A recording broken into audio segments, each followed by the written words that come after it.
夢日記。選挙活動。気がつくと誰もいない放課後の専門学生時代の教室で椅子に座り、一人で謎の達成感に満ちていた。多分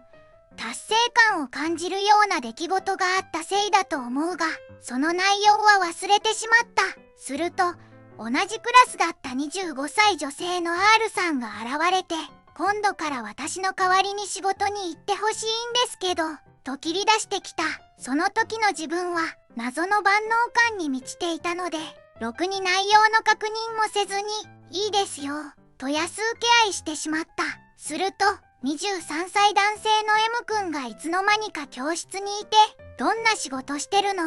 と R さんに聞いた。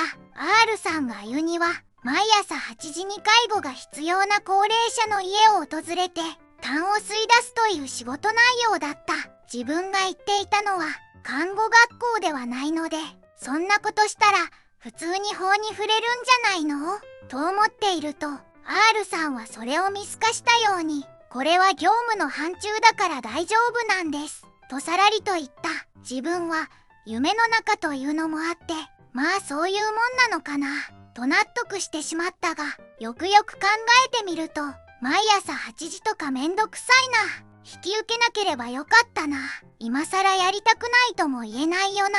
と後悔していたら、だんだんと意識が遠のいていった。次に気がつくと1センチ先も見えないぐらいの暗闇の中を歩いていた。普通なら恐怖心でいっぱいになりそうだが、特に怖がることもなく、慣れ親しんだ道を歩いている感覚だった。すると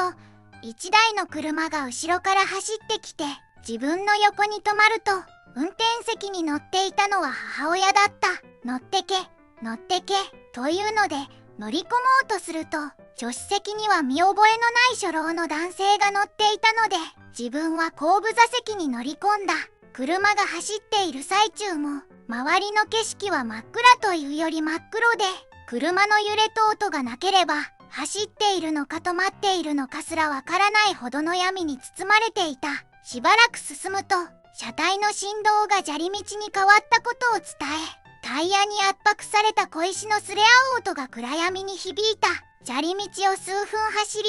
車が停車すると、そこはバラック小屋に三方を囲まれた袋小路だった。辺りは変わらず真っ暗だが、なぜかそのバラック小屋の周りだけは昼間のようにはっきりと見えていた。助手席に乗っていた初老の男性が降りると、3棟のバラック小屋の中から子供から老人まで一家総出で出てきた。自分が車の中でその様子を見ていると、母親がウィンドウを叩きながら、ほれ、さ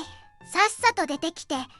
拶しろっちゅうのと催促してきたが、そもそもこの初老の男性もこのバラック小屋の一家も知らない人たちだし、自分には関係ないと思って車で待つことにした。すると今度は初老の男がドアを開けてきて、ここまで来て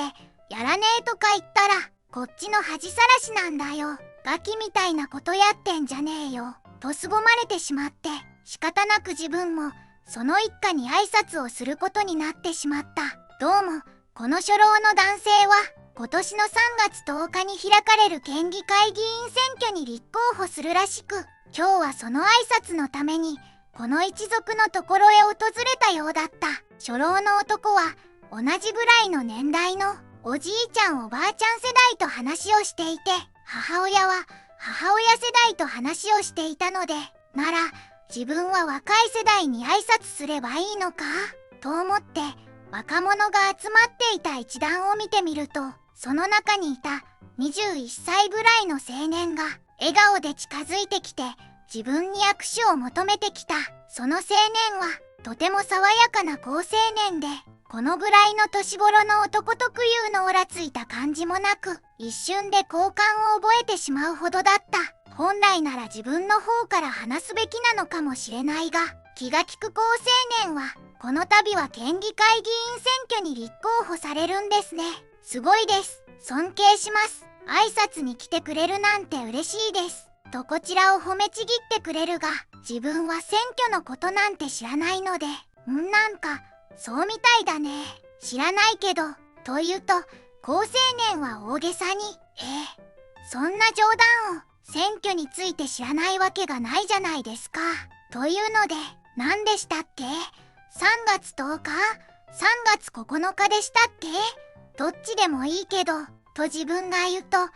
再び好青年は大げさに、もう3月10日に決まってるじゃないですか。からかわないでくださいよ、と言ってきた。このあたりで、